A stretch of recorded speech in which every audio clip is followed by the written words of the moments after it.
episode of Tuba People TV, where we talk about Arnold Jacobs all of the time. And today it's going to be about Mr. Jacobs, but a lot more. Puddles and I are here in Nashville, Tennessee with Sam Quinones. Sam, it is so great to finally meet you. And this book that you've written, The Perfect Tuba, is incredible. Thank you. What a masterpiece. Well, thank you. Just writing this. There's so many storylines that you've woven together into this amazing story.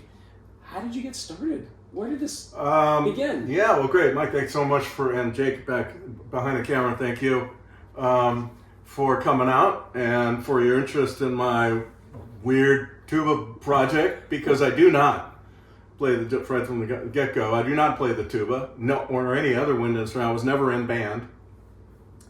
I'm really a crime reporter.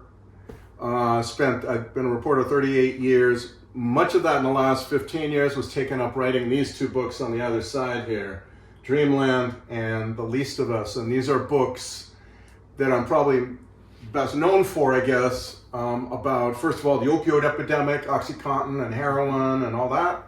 That was in 2015. 2021, wrote a book about fentanyl, spread of fentanyl and methamphetamine nationwide, and that was also, so these took up 12 years of my life.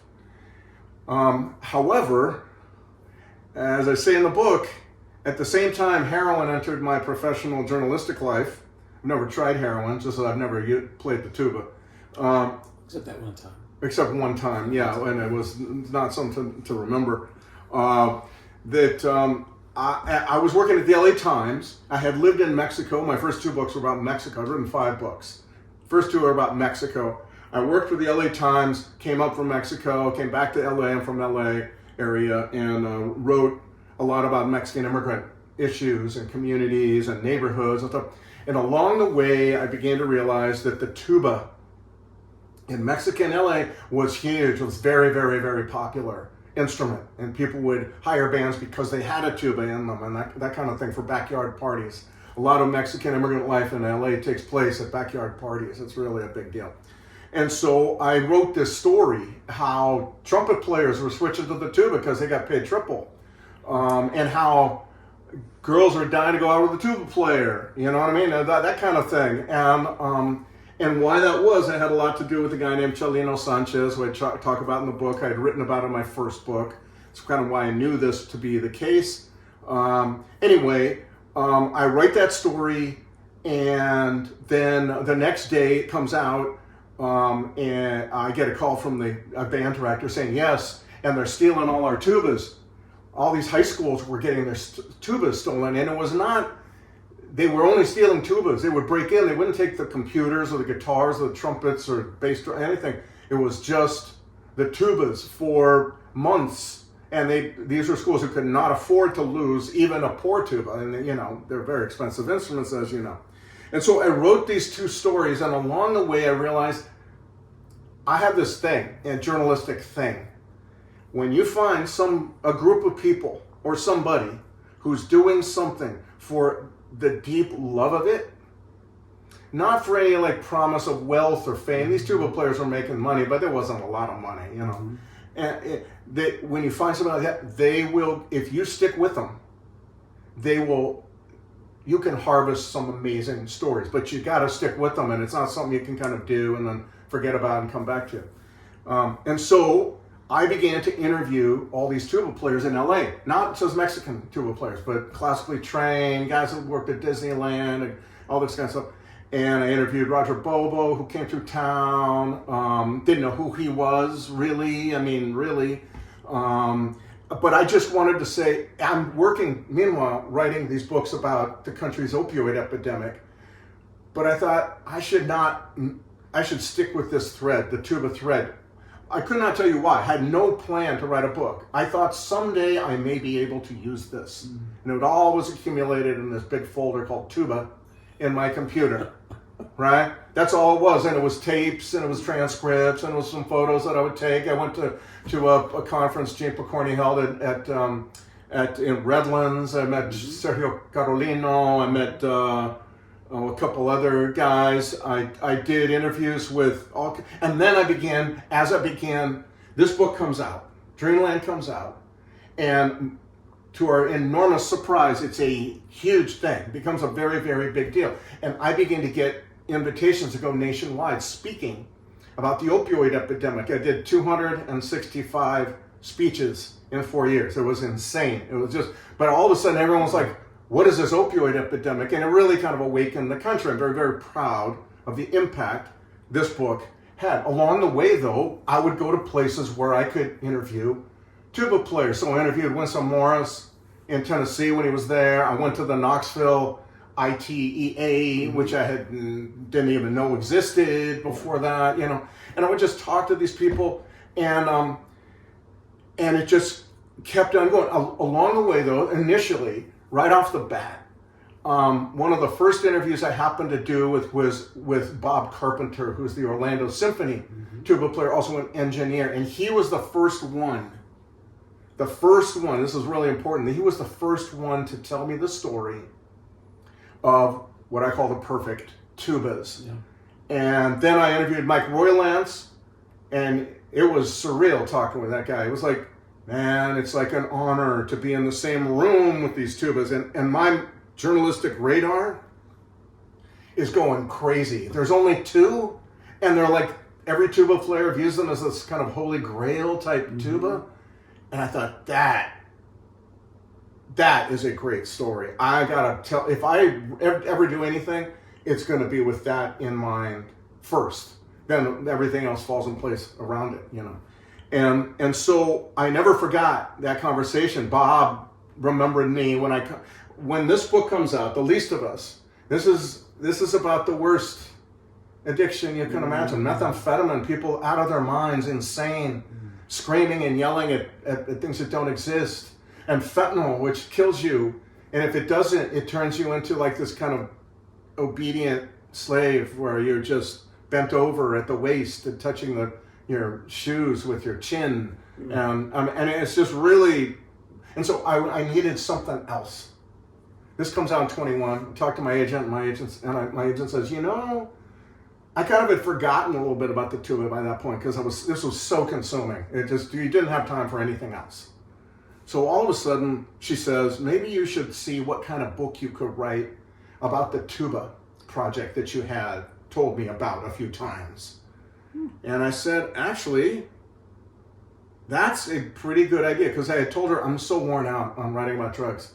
Drug addiction, it's essentially people looking for happiness from something they buy, which, if you think about it, is almost like American capitalism's motto.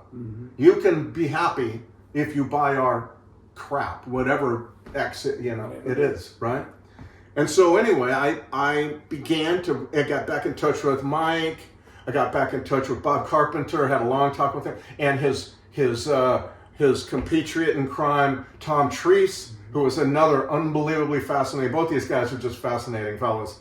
Tom Treese was an engineer, amateur tuba player, absolutely obsessed with how things work. Both these guys were obsessed with how things work, and they had figured out by then, it was kind of much farther along, but they had figured out, they thought they had the data to allow them to replicate the Chicago Yorks that the symphony owns in Chicago, and that I count 9 companies have tried to make replicas of these two horns, right? And so I just began to get into it, and I began to totally focus on tubas. Okay, nothing else. I was not writing really about drugs anymore. This would have been 22, 23. I would still give speeches. And this is wild. At the end of every speech, the first time happened, I was in Daytona, Florida, speaking to this bunch of, school administrators from this one area around Daytona. And I give a speech about, fentanyl and methamphetamine and the psychosis and all this stuff.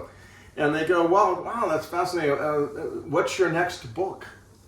And this was the first time it ever happened. I said,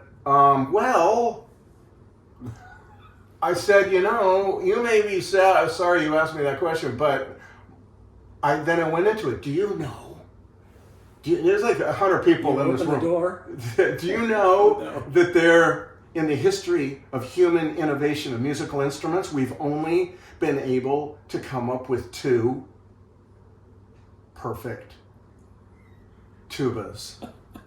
And the whole room kind of erupts in a titter, you know. Yeah. But right there, see, here's why I bring that up. I had them. They were like, nobody moved for the next 10 minutes while I told them the story as it was then, because it changed a lot. But they were like that. They were like open mouth. No one was monkeying with their phones, none of that. Wow. Yeah, and so I thought to myself, this was the first inclination that if I did this book right, that it would have a market perhaps outside just tuba players, you know, and which is a great market. But I wanted a bigger, you know, I'm a general interest journalist. And so it just kind of began like that, you know, and I began to do more and more interviews. And I began to, you know, as my wife says, you know, you can't come home with nicer stories. I would come home and tell stories of people in the most outrageous degradation humans can achieve. Yeah.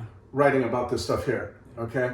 And I would come home and I would say, hey, you know, there's this one guy, you know, and I'd tell these stories about Tom and Bob, and Willie Clark is a big part of the book, and Arnold Jacobs, and then Brian Fredrickson, who wrote a book about him, lives north of Chicago. The stories, they were sweeter, and it was no longer, this was what was great about it, I thought.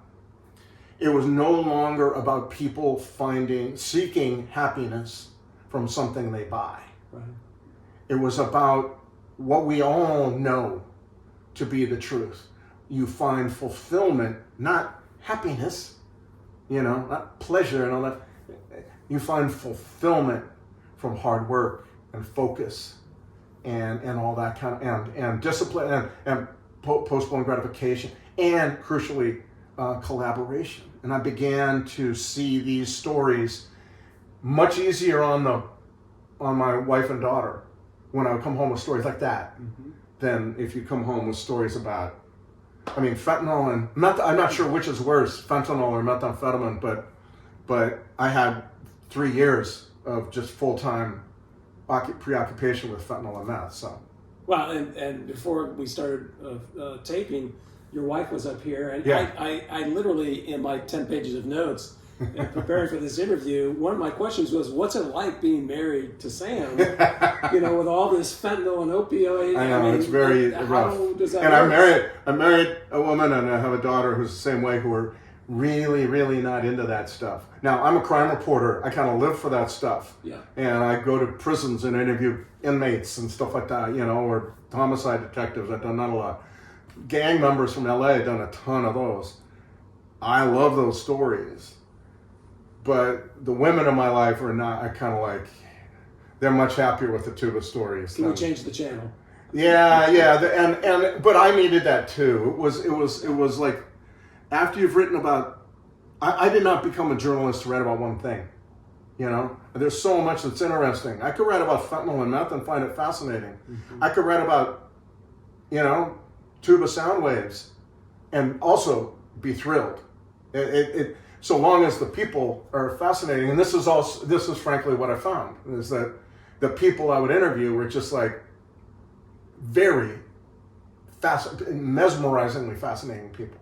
It's like, wow, man. Bob and Tom, Bob Carpenter, Tom Treason, Orlando, Willie, and then the band directors. We can get into that later, but I began to know that what I had, the hunch that I had, which I knew to be true, was once again proving true. If you follow people who do something for the pure love of it, you will come up with some amazing stories. Well, and towards the end of the book, you mentioned how you contacted a friend who was in music or education research, and just the idea of follow your passion maybe was not the right advice. But I think it's probably the right advice. But how do you find your passion? Yeah.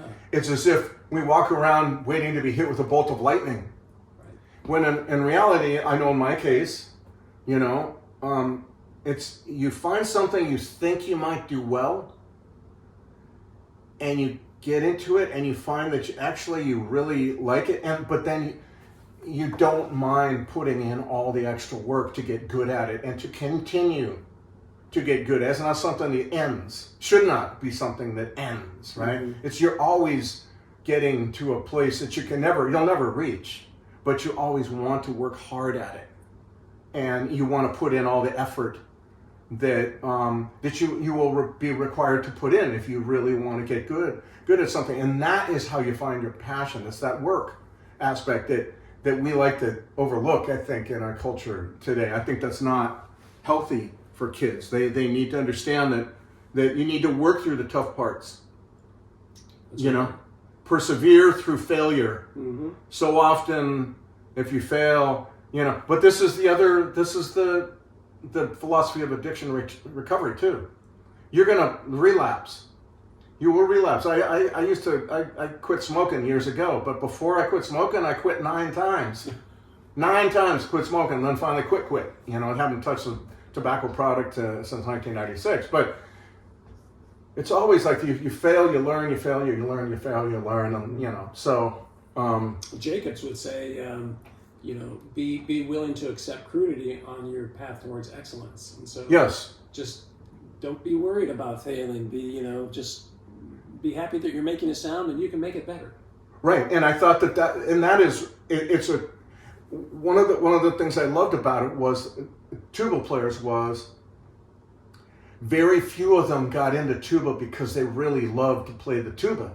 They were made to play the tuba. They were given a tuba at the end of, they got there late, first day of 7th grade band class, and their other instruments were all taken. And they're like, I don't even know what a tuba, what is that again? And how do you play this? Mm-hmm. And then it's that awakening happened with many people I talked to. Yeah. That like, it's just like, oh, I can do this. And this is a very intoxicating thing for a kid who's like 7th, 8th, 9th grade, whatever. You know, like, oh, I could do that. Oh my God, actually I'm pretty good at this. And you know what? Tuba players, that guy up there thinks he's directing the band. Hell no, man, I'm directing. Let me play one bad note and see what happens then. Man, the whole thing falls apart, right?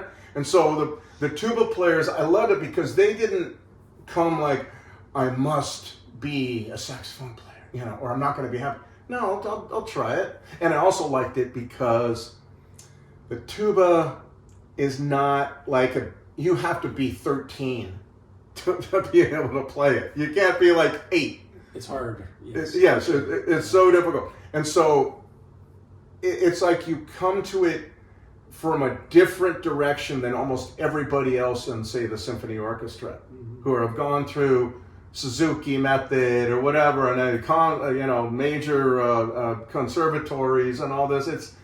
I loved how so many tuba players I met, and particularly the older ones, you know, it was marching bands, it was municipal bands, it was circuses. Harry Phillips, that guy was like die for the circus. He played in 3 circus bands, you know, just and playing like a million notes a minute, you know, blowing like he's going to have a stroke, you know.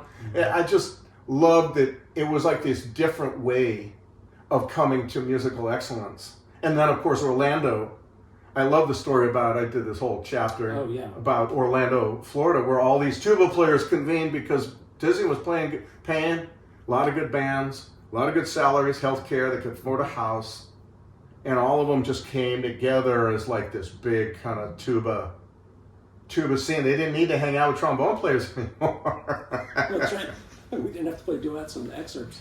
But then Sam Rivers came to town too. I'm a longtime jazz fan. Yeah. I studied economics and American history, double majored. I wrote my thesis in history. And the thesis that I wrote was about the bebop revolution in jazz mm-hmm. in Harlem in the 1940s, 50s. Mm-hmm. And he came a little bit later, but I've been very interested, and I knew who Sam Rivers was for a long time before I wrote this book. And then someone said, yeah, did you know he moved down here and started a band because of the Disney had created a level of excellence in musicians, not just tuba players, but he loved tuba players. He had done albums with just tuba trios. He was a very free jazz guy. Yeah. very wild imagination and very, very fluid, thinking and all that. And what I loved was that by day, these guys would be, the tuba players would be playing like Mr. Sandman, Chattanooga Choo Choo. Mm-hmm. And they've been playing some weird thing off a 13th chord with Sam Rivers, at night. And Claude Kashnik, one of the tuba players, goes, "Oh man, I walked out of there many a time. I could not find my car because my brain had just basically melted down trying to follow this music, right? That Sam Rivers had scrawled up, but he came because of the music scene, cheap rents, better weather than New York, and also, most importantly, all these highly trained musicians who spent 6 to 8 hours a day playing for the tourists, and then probably after they do some evening gig too. So it got into this whole idea of how do we innovate? How do we create?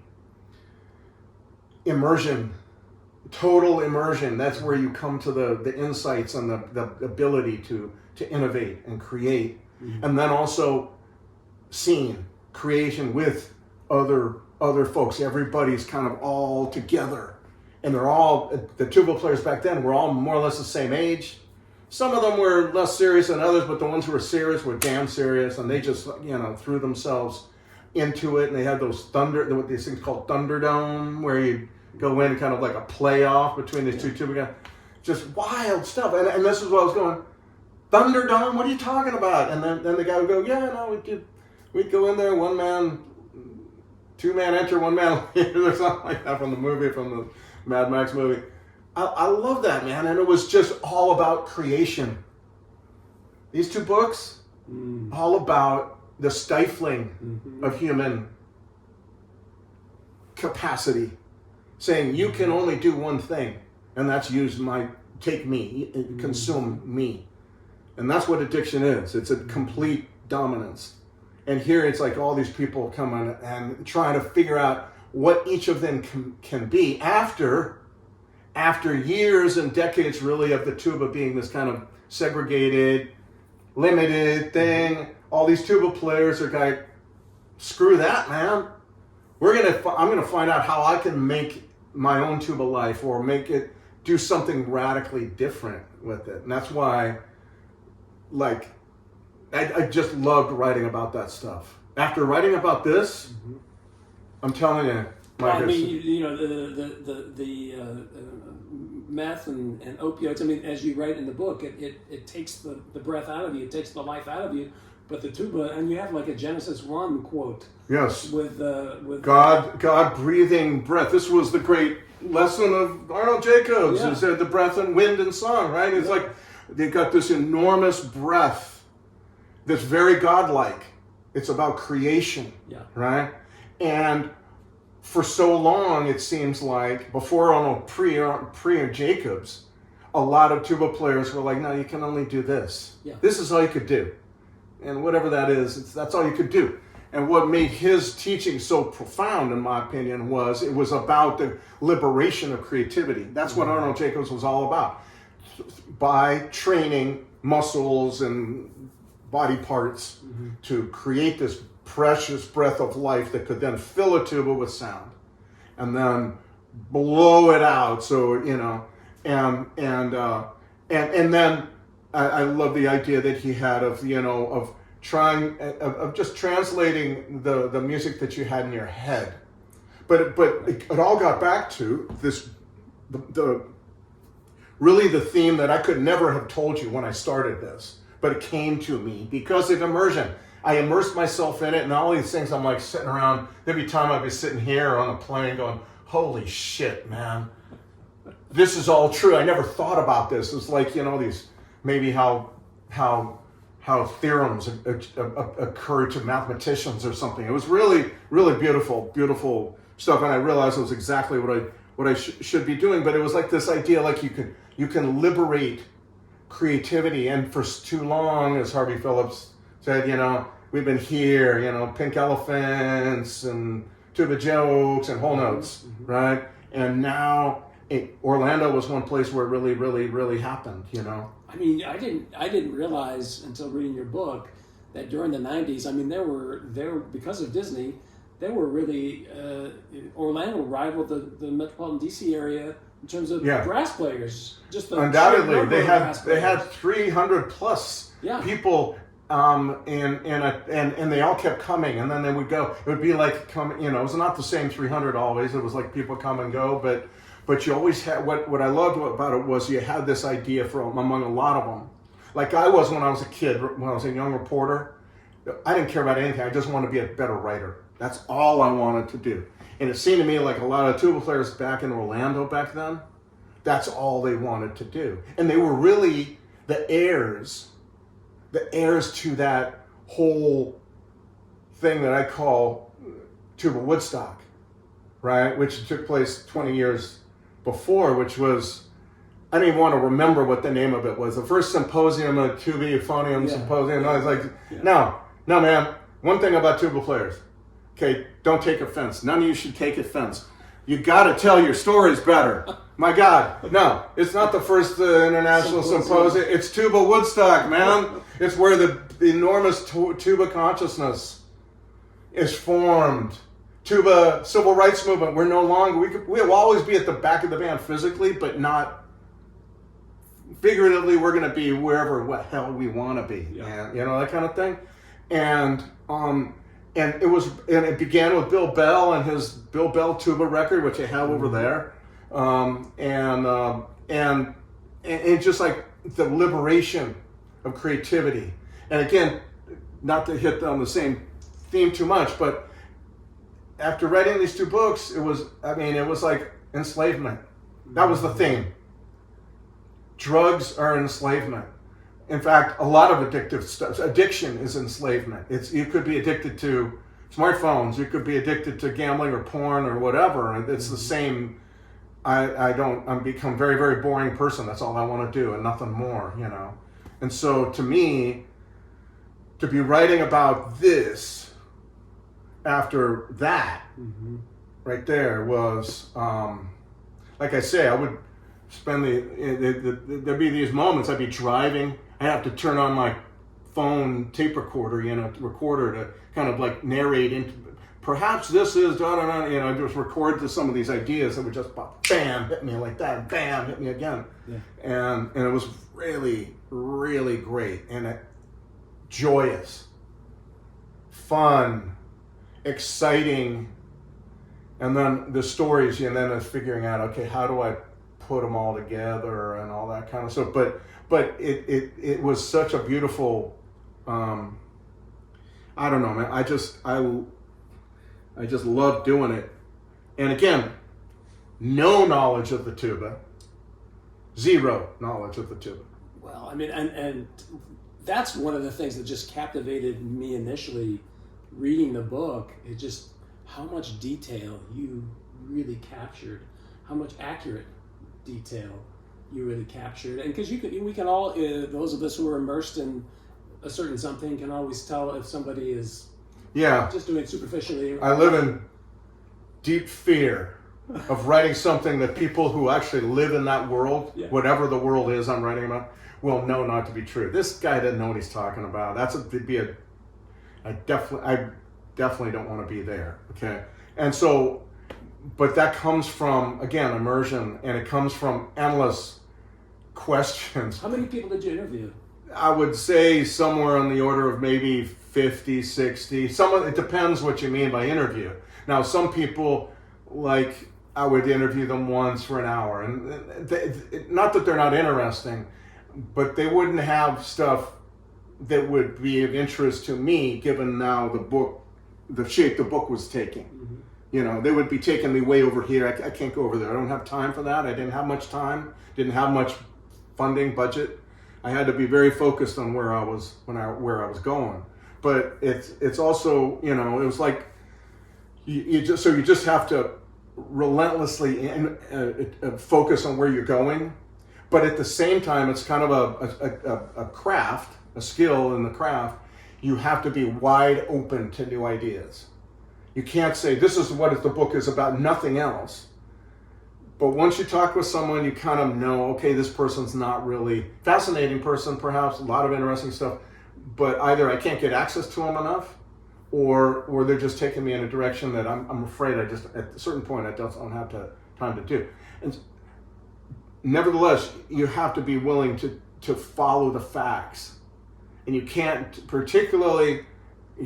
hold on to what you thought you knew when you started. I'm sure the book is about this, and everyone's going, no, it's over here. Okay, you got to be able to go over there, you know. And so to me, that was. But so some of these guys would be, you know, I interview people 6, 8, 10 times, you know. Willie Clark, poor Willie, you know. Bob Carpenter, Tom Treese, Yeah. Winston Morris. Yeah. These are folks who I'm like, and some of the band directors too. Again, not even talking about them yet. Right. And some of the folks in New Orleans. Tuba Fat story. Yeah. You know, it's just, I never do interviews. A 1 hour interview is for a newspaper.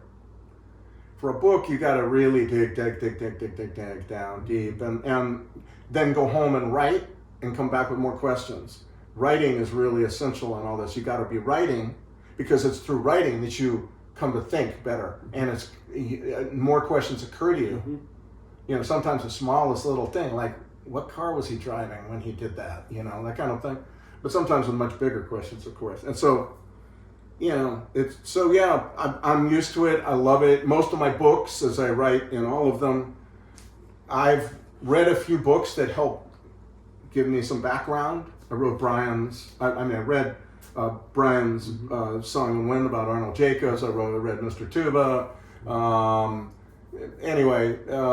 And for these books too, most of the stuff that I'm writing about is from my own interviews. Yeah. 90%. Okay, really not so much on the book. Well, I mean, there's just so much detail that, and so many, the car that was driven. I mean, you capture so much in the storytelling. There's so much color in your storytelling. Thank you. There's just so much color. Thank you. And as somebody who can't write very well with any color, I really appreciate how just the effort that you went to really be able to get all that colorful detail that really made the story. Well, thank you. It's very, very nice of you to say that.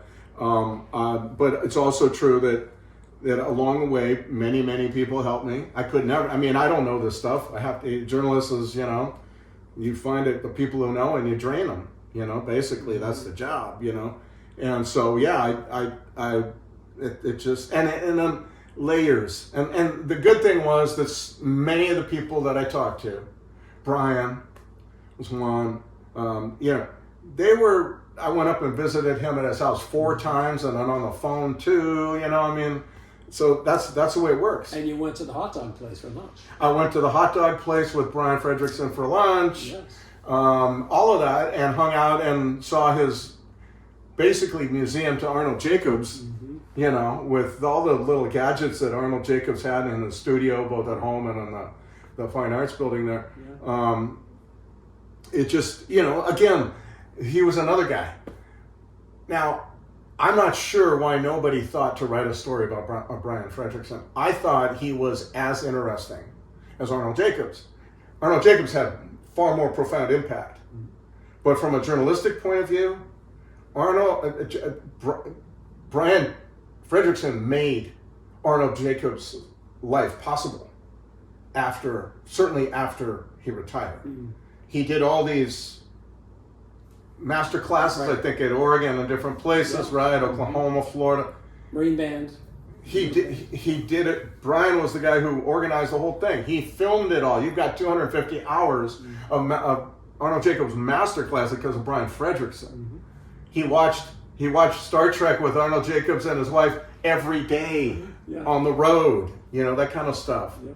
To me, he was a fascinating, and for no pay. Mm-hmm. I'm like, wow, that's mind-blowing stuff. And I got very into Brian's story as well. I wrote one whole chapter about him that probably could have been even longer. On the other hand, there was this time when I began to think, there's a balance you have to between how much is too much, you know. And so but now his, you know, these were amazing stories, man. Well, you know, this is Tuba People TV, where we talk about Arnold Jacobs all the time, mostly.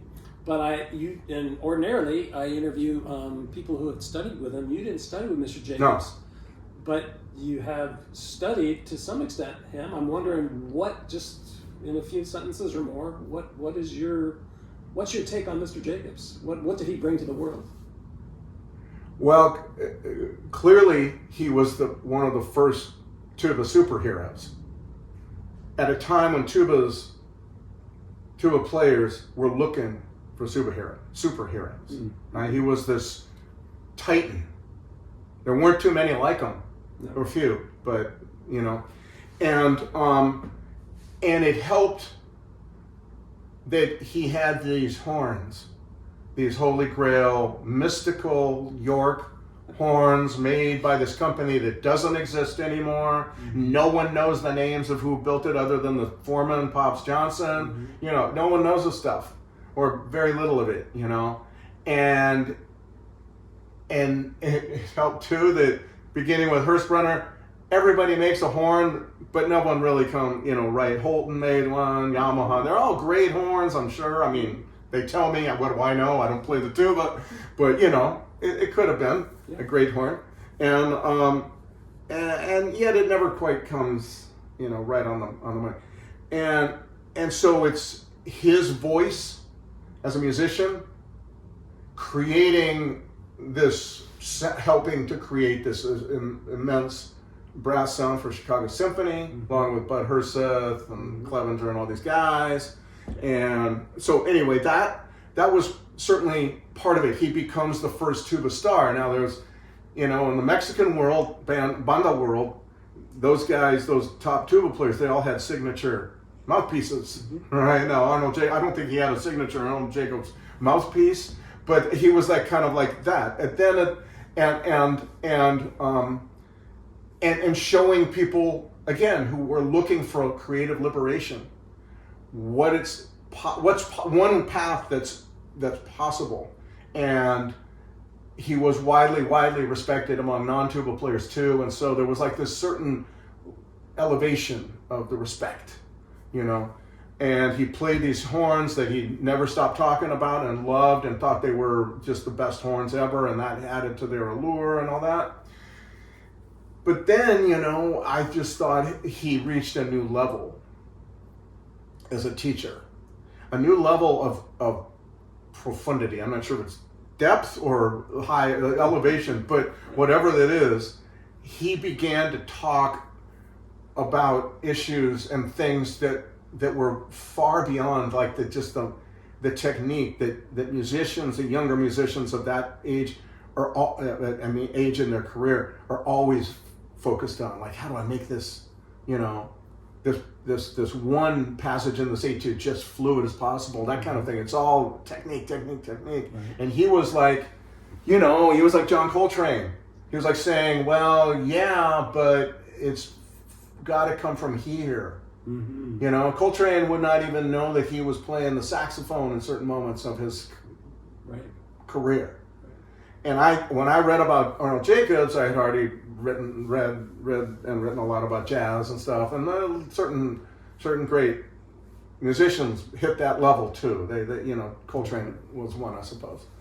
And he was like, you know, and he began to find through his own physical limitations, I felt, his asthma and all that, he began to come to these conclusions that really began to help many people, not just tuba players, I mean, all kinds of musicians, vocalists, and even too, you know. But it was also this idea, again, getting back to what I thought was the most important theme of the book, was this liberation of creativity. He was trying to bring people away from maybe it's bad habits, or maybe it's their own psychological intensity or whatever. Loosen them up and let this gorgeous breath of air develop and come out, but then meet the intellect or the emotional aspect of our brains, whatever it is, to come and create this beautiful thing. And so he was a magnificent tuba player, and that was a very, very important thing. And then he reached, I think by the 80s, by the time he retired, I think he had really reached a whole different level of profundity, I guess, you know, where he's not just talking, it's not so much about the technique. He's after something almost like I kind of called him a Zen master of, you know, that kind of idea where you're just like listening. If you look at the videos of him doing his master classes, all these people are like enthralled. They're like little bodhisattvas or something, you know. Oh, wow.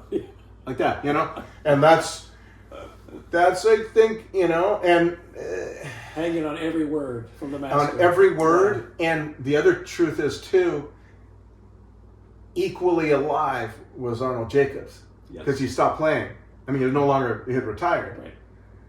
This was a beautiful, beautiful way of spending the last 10 years of one's life after having spent 50 years as one of the great musicians. Now you get to, you know, and all these people are just love you, adore you, you know. And I just thought that was also something. But to me, it's when he started teaching. And then also, I thought his own evolution was fascinating. At first, it was all about the physiology of creating sound. Like, how does the diaphragm and all this kind of stuff do this, right? And, you know, this was an important question. They had University of Chicago where he could study with people, and you had the problems of air pollution in Chicago, and he had asthma, you know, and so he had to find these ways of making the most out of the limited amount of air that actually he could produce. And so that led him to these physiological kind of innovations, I think. And Brian was telling me, you know, if you look at all his old books, the oldest books that Brian still has, like hundreds of them, half of them are physiology, and they're the ones with no cover. They're like from the 50s, 60s, you know? And then all the newer ones, they're all about the psychology of music, of creation, you know, and how do you liberate that?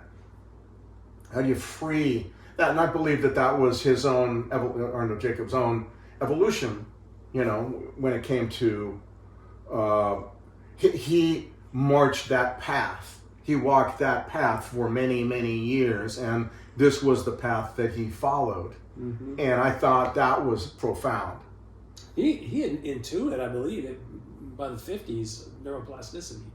When that was still not good brain science, he had actually started to teach. No, he understood the brain in ways that were probably advanced for his time. What was the one thing? It's in the book, and I can't remember. Sameness is your enemy. Just difference is your friend, or something like that. Yes, sameness is your enemy. Anyway, I can't remember what but that's the idea. Strangeness is your friend.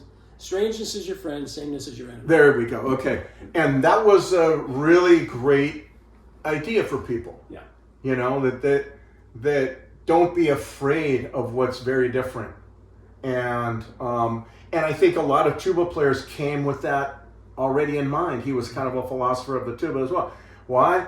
Because for the longest time they're playing and everyone's like, you can only do this, you can only do that, and just play what's normal, and just what's what quarter notes or whole notes or whatever, and that's it. And you know, and they come maybe a little intimidated because of how they've been trained, or the people around them have inoculated them with. And I think that he wanted to get them to, you know, a little bit of turbulence in life. That's not a bad thing, and move forward with it, and see where you can go with it, and find your own path. And again, this is more and more, the tuba side of the book is almost entirely, I try to make it almost entirely about the liberation of creativity. It's a beautiful idea, particularly nowadays where so much is kind of about conformity and all that kind of crap. I was midway through, I was like thinking, man, you are so lucky to be able to do this book. Really, I mean, and I thought back about the years when I had this tuba thing on the back of my computer, and I do like 2 or 3 interviews a year maybe, and I'm thinking like, wow, I never imagined I would get to this point. It was a beautiful point to get to, I have to say. It was just gorgeous. I loved doing it. Well, you know, the thing with Jacobs, I remember Patrick Sheridan, who also was a student of Mr. Jacobs. He really had a great analogy in terms of the thoughts, the song in the mind, and the wind at the lips. The song about how you can have these great ideas, but it's akin to going to give one of your speeches. Yeah. You walk up to the microphone. Sam has all these great ideas to share with the assembled masses, right. And all of a sudden the power goes out. There's no electricity. Yeah. And so the PA system doesn't work. So those ideas in your head are useless to those who are out there. And that's sort of the way the wind is. That's the way Patrick would describe it. The wind is like the electricity in that PA system. The wind, and this is what Jake taught us, was the wind is the delivery system, but you really have to have the ideas. And the idea, I think, also is to be technically prepared for the beautiful moments that music will provide for you, the composition or whatever will provide for you, that you need. And this became a theme along the way. I decided that I was writing about tuba players, but I also wanted to write about band directors. High school band directors. Yes. And this came about because of the tuba. Basically, I went to the ITEA conference in Tempe 2-3 years ago. Talked to some tuba professors, mainly from the South Texas, Rio Grande Valley area. Yeah. And they all had like 12 tuba students. And I said, by then I was kind of leery of way too many tuba students, you got to be careful because not all of them can find work. And I said, are you sure that's a good idea? Oh yeah, they're not going to be performers though. They all are studying band to be. They're going to be band directors. Go back home and be band directors in the Rio Grande Valley. And I said, well, how many band directors that they got in the Rio Grande Valley? You got like, And he goes, oh, there's like how many per school? Like 10, 8. I'm like 8 or 10. I thought there was 3. And that's what got me into, I began to understand what had happened in the Rio Grande Valley with band. Yeah. And it began, there's a long story to it, but basically these are kids, the entire valley is filled with kids who cannot afford music lessons. Entire valley, okay? They can barely afford instruments. And so there's one guy comes up with a system. Al Cortinas. Yeah. Great man. Yeah. A friend of mine now and a wonderful guy. Yeah. Very, very creative. And he comes up with a system where he says, if the district will go for it, we need to hire enough band directors each of them would be a teacher of one instrument for every kid beginning in 6th grade up to 12th grade. So it's clarinet, teaches clarinet, all those kids in that line. If they're, a saxophone, same thing. Tuba, same thing. Drums, all that. And one district goes for it, Roma, Texas. Mm-hmm. And Roma, Texas had no band really to speak. It was like a performance kind of parade band. It really didn't do much. They didn't even have a football team, back then. And so they didn't have the reason to march on the field, no.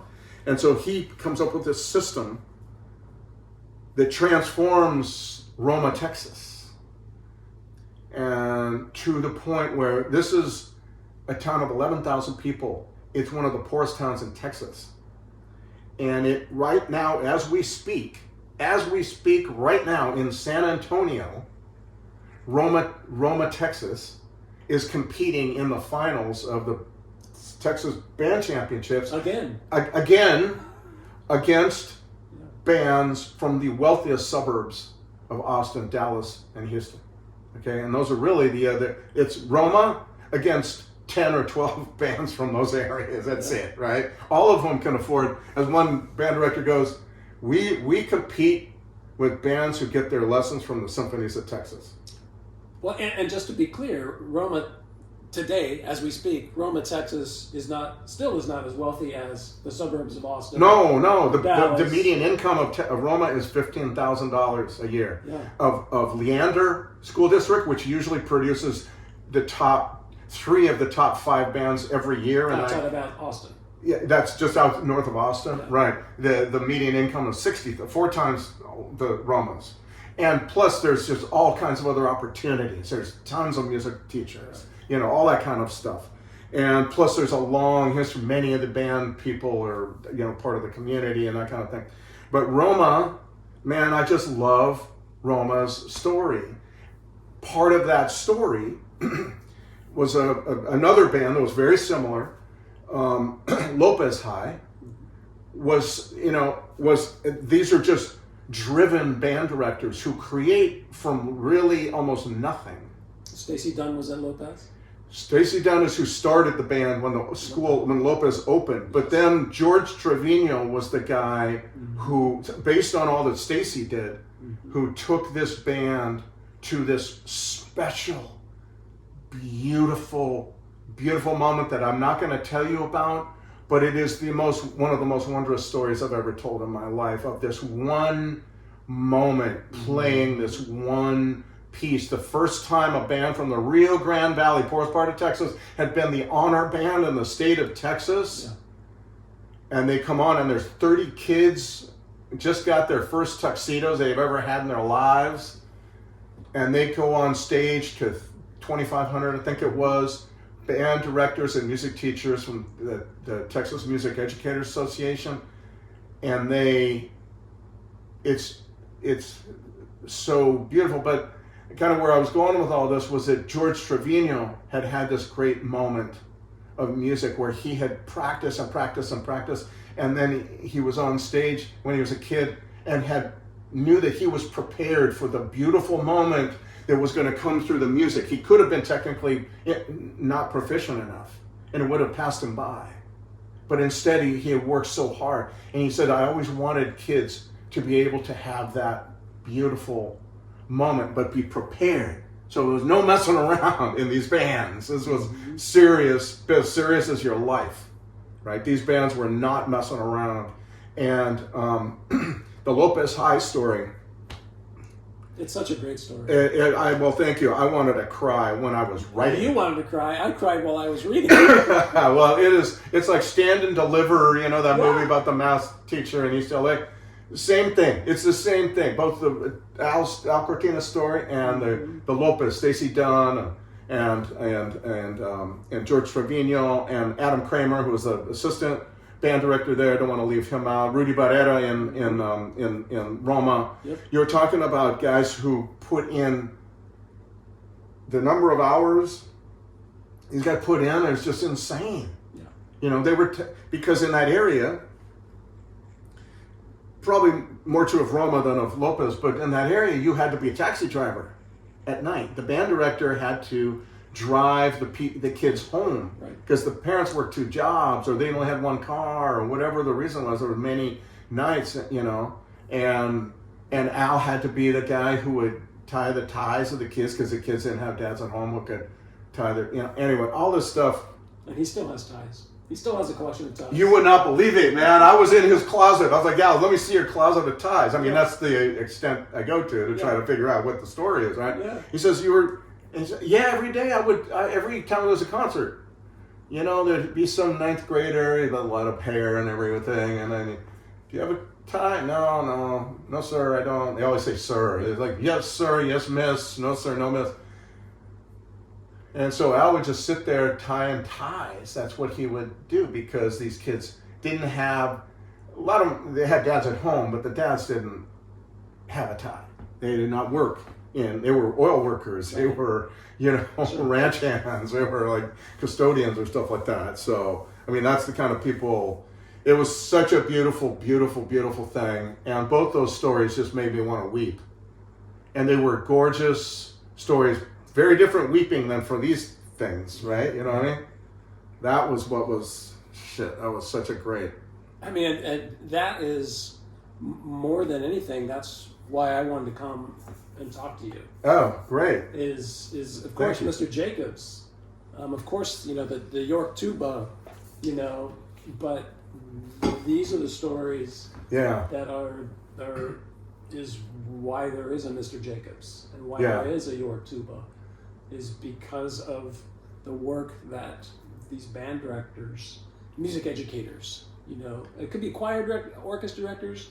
We're talking about band directors. Yeah. No, it could be. Yeah, obviously, it could be any of that group, and it's they put in enormous hours, and the truth is, I never was in band. I did not know this, but it occurred to me when I was writing the band stuff. The band stories are primarily about those two high schools, Roma High and Lopez High. Almost all of them, they're all in the Rio Grande Valley, that last 100 miles along the Rio Grande River on the Texas side before you get to the Gulf of Mexico. So I took a screenshot of the map of Texas that you have on the website. I'll put it in the.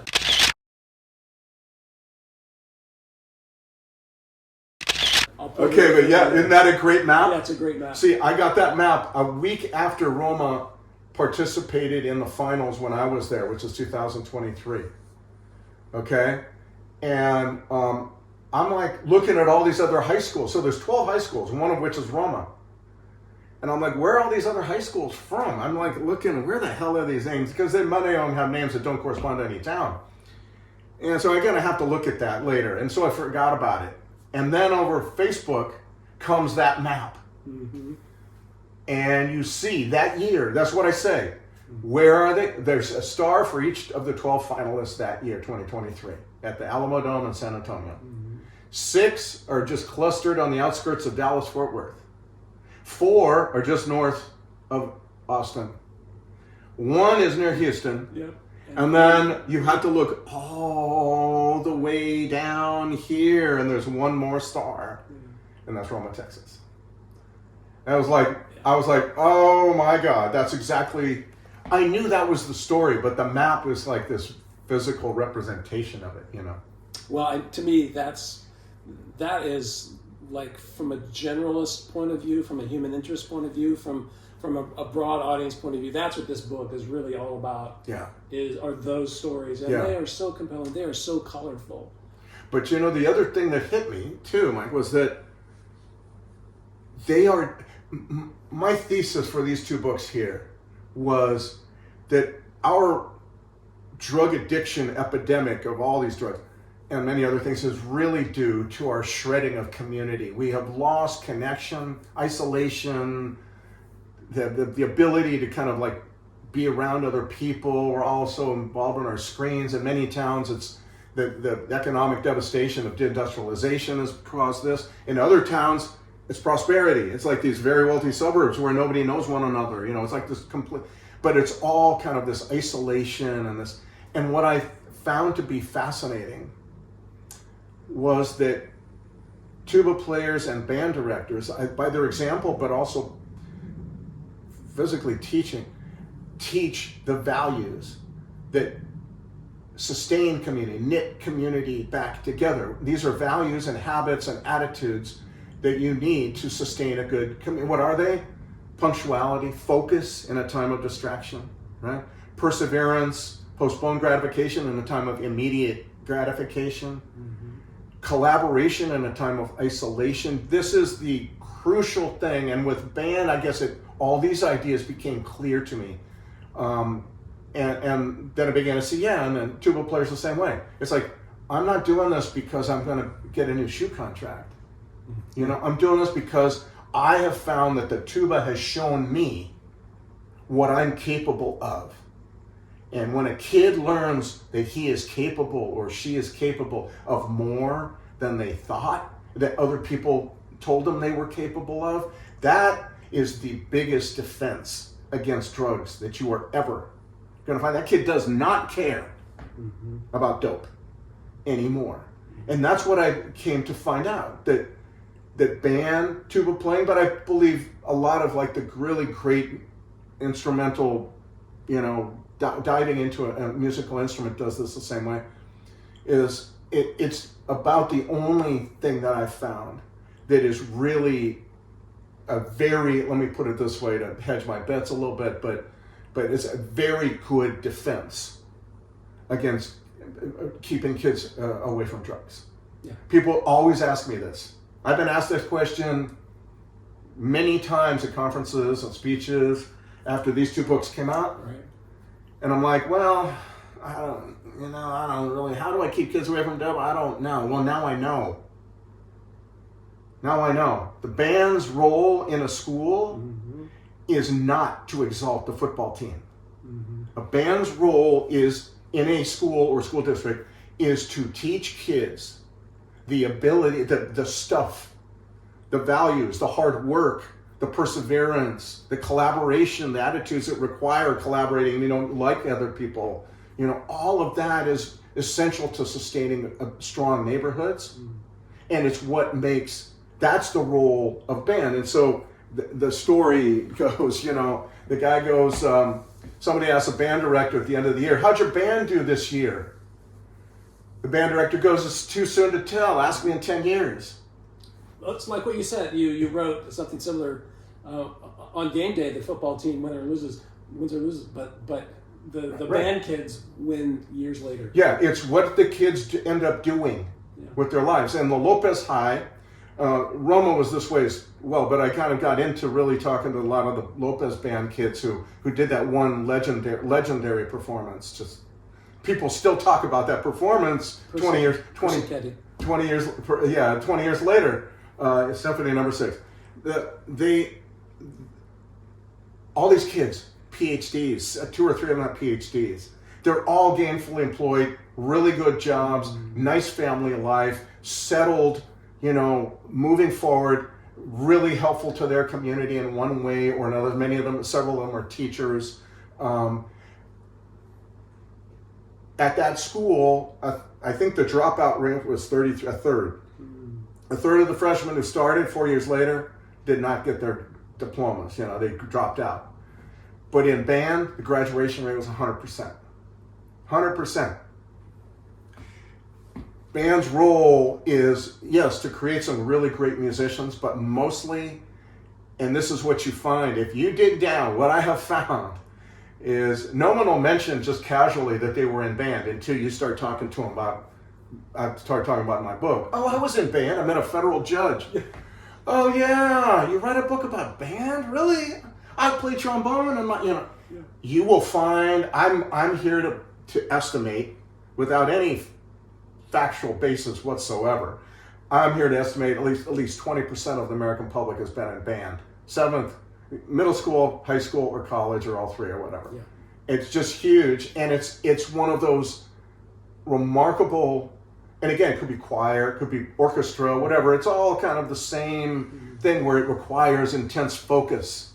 We're so distracted, but band requires focus. Music requires focus. It's such a healthy thing. And so to me, this is really, I did not understand any of this until I wrote this book. And then I began to think, weirdly, I started on the tuba as a way of writing about addiction. I wanted to get the hell away from that. And so I'm writing about the tuba. And then it boomerangs back. It comes back at me. And I'm writing about an antidote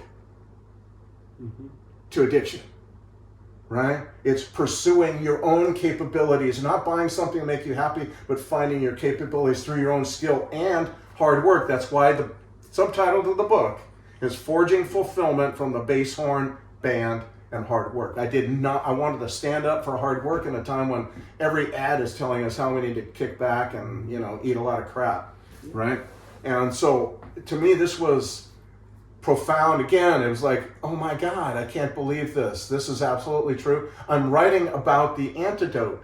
And that's what Stacy Dunn told me, the guy who founded essentially the Lopez Band when they opened the high school in Brownsville. And he said that all that stuff that you were writing about in these other books, the answers are right here. And what's more, this is kind of why I find this book can be have the same role in its own way that Dreamland had. Dreamland was used many places. I saw this firsthand as a tool to awaken people, used by people whose families have been destroyed by drug addiction, to awaken people to how much this was going on, you know, and it did that. I can tell you, it sounds immodest to say so, but it was a remarkable thing to behold. And it just spread. And before, no one wanted to talk about it. Now everyone's talking about it. And the lawsuits, when I turned my book in, there were 3 lawsuits against drug companies. Then a couple of years of the book, there's 3,000. You know, it just like overnight. It was a remarkable thing. Well, and one of my former students, when he was living in Alaska, worked for the state government tracking website or web traffic with regard to doctors prescribing these kinds of drugs. Yes, this kind of stuff didn't really exist much. It had in some states, and others it began to spread. The district attorneys general began to file lawsuits and all this, investigate. So it's from that book. And it was a tool. Yeah. And I believe this book too needs to be a tool for people who, band directors, people, advocates of music education, could be parents, could be teachers, could be students themselves, could be district administrators or boards of education, who want to find a wider political acceptance of expanding budget and support predictable, sustained budget for the arts, but you know, in this case, music and so on. I have kind of viewed this in the last several months after putting it, you know, finishing it all up, began to think actually this is be the perfect tool to kind of get. It's too often people in music education are in a little bubble. Mm-hmm. It's like physically like that at the schools, you know, the band room is where all the band kids are. There's no cross-pollination. Mm-hmm. There needs to be that cross-pollination. You can't be just talking to yourselves. You will lose out that political argument every time. Right. And so my feeling is, look, I have no dog in this. I mean, I want music to be well-funded, but I'm not like a music educator or anything like that. But if I could come to these conclusions about not the importance, the essential nature of it, you know, any board superintendent, district superintendent who would propose cutting band or music ought to be fined. I mean, it's insane. It's an insane idea.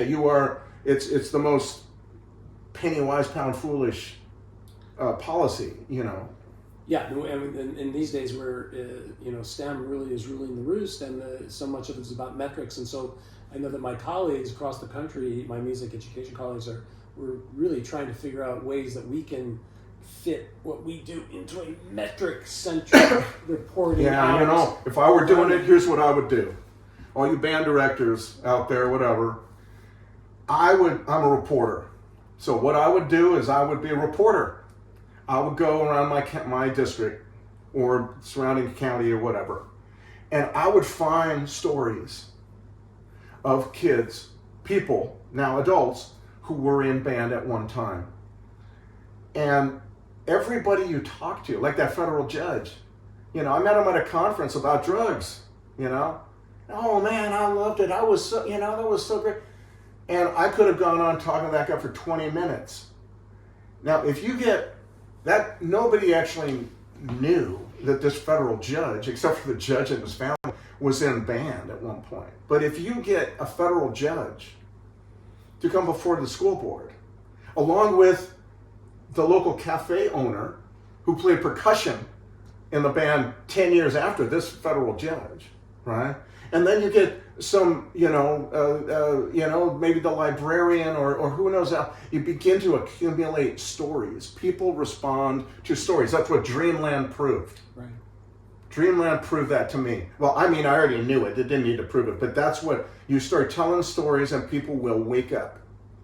And if they're from people who are credible and people who have beautiful stories to tell, powerful stories to tell, but the problem is, I don't think, first of all, in music schools and universities, music schools, band directors are taught anything like this. It's all about baton and teaching the music.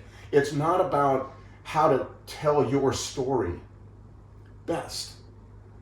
And if I were a band director, I'd be setting aside certain amounts of, time to sit down with people and to say, okay, Judge, just give me 20 minutes, tell me your story. What do you think was the most lasting thing you learned?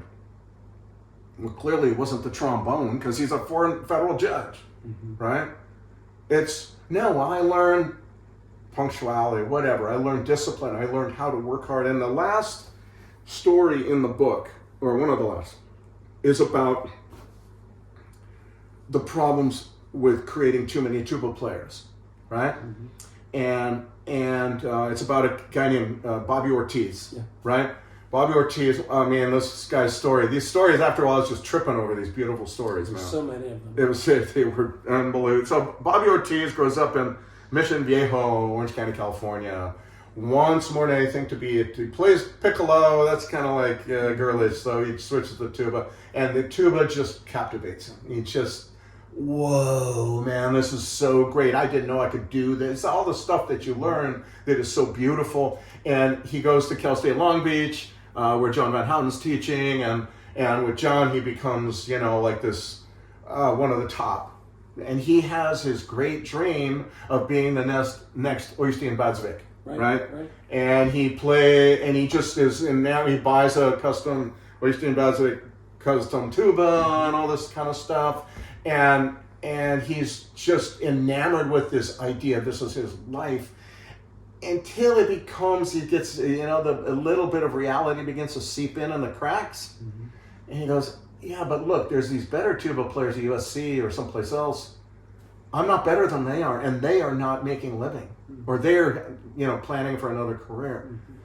And little by little, he comes to see that he's part of this kind of tuba creation, but he can't really live it. He's not going to be able to financially do it. And so this kind of gradually comes on him, and he begins to deal with it. And then he plays this one concert where he's like Oystein Badsvik, he's playing Fanug, right, on stage, right, with all these, this band, and he's like, and it's at that moment that he realizes he's going to give up this great dream. Begins to study science, goes off and gets admitted to veterinary school in Ireland, becomes one of six exotic pet veterinarians in all the country of Ireland. And but what's fascinating, this is what I love, man. I just love this stuff, man. It was so cool. When I lived in Mexico, there's very common to have folk saints that are not necessarily sanctioned by the Catholic Church, but people believe in them and ask them for favors and stuff like that. The tuba was like his folk saint. It's like the tuba taught him all the proper skills to succeed. Right. Precision, detail, folk, all these kinds of things, And it just couldn't give him the life that he had hoped. And so it kind of watches over him as he becomes this veterinarian in Ireland, and where he leads a very happy life now, Some of the stuff was just too beautiful for words. And this is the kind of thing that we got from Jacobs. Yeah. What he was teaching us, we thought was music, but in reality, it was life. Yeah. It was life lessons. And this is why I say at the very end of the book, maybe we haven't talked about H.E. Nutt. We'll maybe talk about him later, but it's possible that H.E. Nutt and Arnold Jacobs were the two most profound social philosophers of our time. Yeah. Right. Both of them were talking about real world stuff. Like, how do you get better at something? Through hard work, precision, detail, focus, and all the rest. And then once you do that, how do you then let that creative spirit or creative impulse that all human beings have, it's whether or not you can develop it, that's the question. How do you get to that point? And what happens then, and what do you need to do to channel it and all that kind of stuff? And to me, in an era of relentless conformity, which is what addiction is, right? Everybody does this. Everybody, slot machines. It's not like this anymore, the slot machine. That's right. It's like, that kind of crap. It's everybody using the same dope. Everybody scrolling endlessly, drooling over their phones. and these are profound ideas in a culture where that is becoming more and more the norm.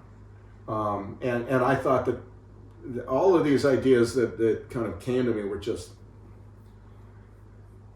more than I had reasonable, I could reasonably assume that expect out of life. They're beautiful ideas. What was the quote of Jacobs? Go and love and be loved. What was? Do you remember? Yeah, right. Yes. What was it? Hold on. I'll find it. Paul, if you aren't able to play with love, put down the horn and go love and be loved. Mm-hmm. Ha! And that's, as I think cool. back on my lessons with him. That's not what you expect from a music teacher. No. And yet, that was the underlying sentiment for everything that he was teaching us, really. Yeah.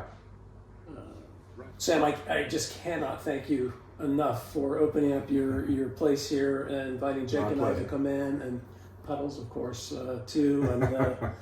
And he always makes sure that I have a little thank you. And so we'd love for you to be indoctrinated into the Tuba People TV family by getting my Tuba People TV and glass. For water. Oh, my man. Yeah. Thank you. Thanks to all you listeners out there or audience out there. This was great, man. Thank you. So nice of you to come all this way. I so appreciate the interest and the questions. And as you can see, I took this project so seriously and with great love. And I hope Arnold Jacobs would love my approach as well. I don't know. Yes, it's a home run. You hit it out of the park. Oh, thank you. There's just so many. I highly recommend this book. Please go out and get it. And there's just so many lessons to be learned, and stories to learn about, tears to weep, and stories to laugh about, and starts with the perfect tuba. It does indeed. That's Who knew? The project it took 12 years to actually come to fruition, and then it was like worth every moment. Yeah. That's great.